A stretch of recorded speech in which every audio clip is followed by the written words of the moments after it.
Hey guys, this is John Reardon with Goodfellow Realty. Thought I'd do this one outside, given that we're having such nice weather right now. Welcome to April, and here we are for another weekly report. So I wanted to start by throwing up a couple slides that I think tell the whole picture of what's happening right now. First is going to be days on market.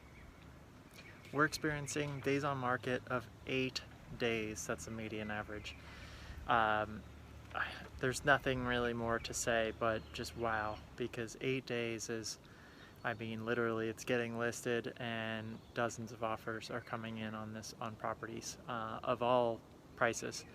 That's something we'll continuously see for quite some time here.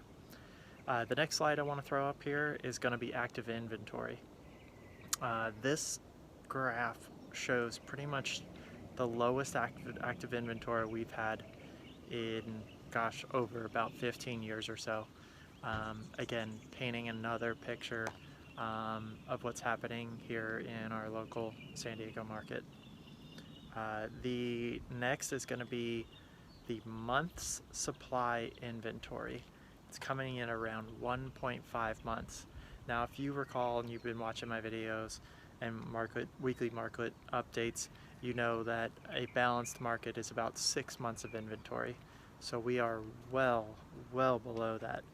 And again, that's something that changes over time. Nothing immediate happens with these inventory numbers. As new inventory comes on, they get absorbed. That's the absorption rate. And then we have the next slide. That's the percentage of last list price. This is basically what price was it listed for and what did it actually sell for. So what we're seeing is over 101.5%. That's to say that every house on average that's getting listed is selling for above what it listed for originally.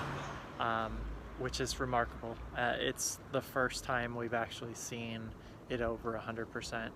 So again, this is just kind of a perfect storm right now.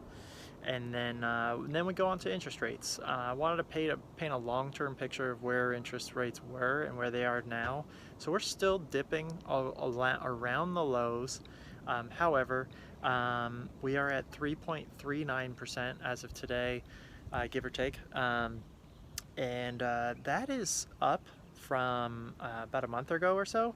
However, if we're looking year over year, last year was 3.75, so we're at about 40 basis points or 0.4 below that. So all in all, still very low rates.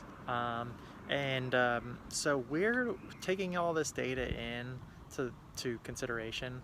Where do I think short-term, long-term scenario and what our concerns are at this point? Short-term, if you're a homeowner, you're probably patting yourself on the back because prices have nowhere to go but up. I don't see this changing in the near future, probably at least through 2021. And yeah, that's pretty much the consensus. I don't see anything that could really derail this hot market. Long term, my concerns are we have unemployment, we have all the stimulus and federal spending going on, we have the moratorium still in place through June, but what happens after that? My concern is long term. Everybody's speculating. A lot of people are saying, you know, what comes up must come down. We are due for a correction, if nothing else. Many people and pundits out there mention that, you know, times are different than they were back in 2008 when we saw that crash, mainly because the qualifications of mortgages were so much better qualified as far as folks getting homes now and in the last 10 years. Which I agree with.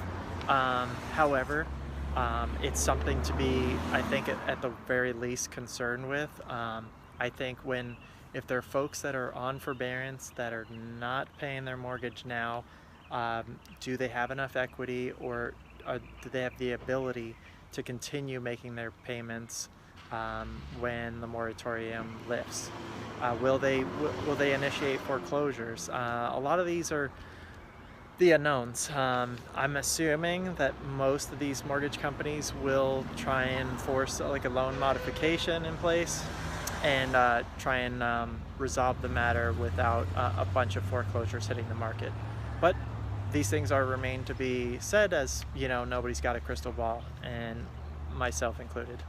Um, Although there are some serious concerns about where the market is right now, I think long term, if you're looking for a place to buy, I would say you're going to have to really be ready to fight for your offer to get accepted.